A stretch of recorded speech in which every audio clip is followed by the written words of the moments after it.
बिहार की सियासत के लिहाज से बीते 2 दिन बेहद अहम रहे।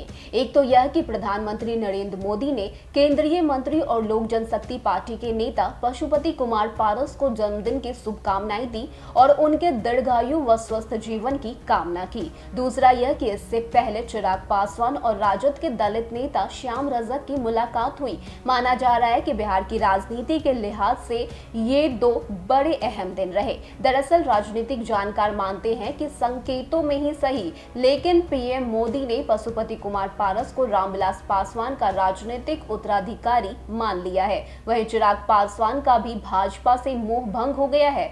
वह नई सियासी जमीन की तलाश में शिद्दत से जुट गए हैं। राजनीति के जानकार बताते हैं कि श्याम रजक और चिराग पासवान के बीच दिल्ली में मुलाकात के सियासी मायने इस बात से समझे जा सकते हैं कि श्याम रजक ने साफ तौर पर कहा कि मेरे उस परिवार से निजी ताल्लुकात हैं, इसलिए हम मिले। हाँ, हमारी मुलाकात के सियासी मायने भी हो, इसमें कोई अचरज नहीं होना चाहिए। रजक ने यह भी दावा किया कि अब चिराग बाबा साहेब भीमराव अंबेडकर की धारा पर ही चलेंगे। आपको बता दें कि राजनीतिक जानकार बताते हैं कि आशीर्वाद यात्रा के जरिए चिराग पासवान का पूरा फोकस अपने संगठन को तैयार करने में है। वहीं लोजपा की दावेदारी की कानूनी जंग भी जारी है।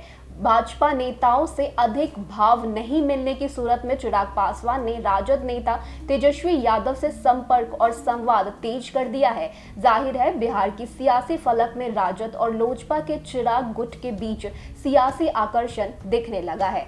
सियासी जानकार बताते हैं कि लालू प्रसाद यादव सियासत के मास्टर हैं और इसके लिए मास्टर प्लान तैयार कर रहे हैं। उन्हें पता है कि बदलती सियासत में दलित वोटों को साधने के लिए बिहार में चिराग पासवान को अपने साथ लाना जरूरी है। यह न वोट बैंक के लिहाज से अहम होगा, बल्कि भाजपा और जदयू के खिलाफ लोगों का परसेप्शन बदलने में भी काम आएगा। वह यह भी जानते हैं कि अगर चिराग पासवान उनके साथ आ गए तो यह ताकत उनके बेटे तेजस्वी यादव को सहज ही सत्ता में पहुंचा सकती है।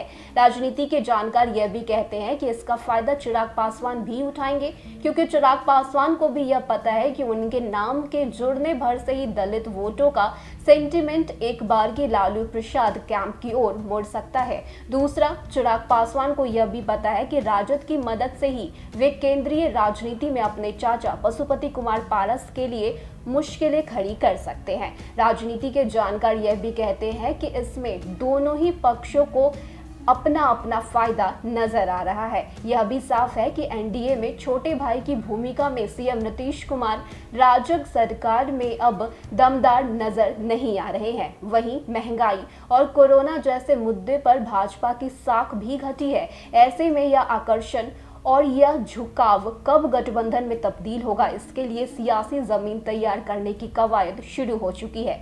अब इंतजार इस बात की है कि यह कब धरातल पर उतरता है।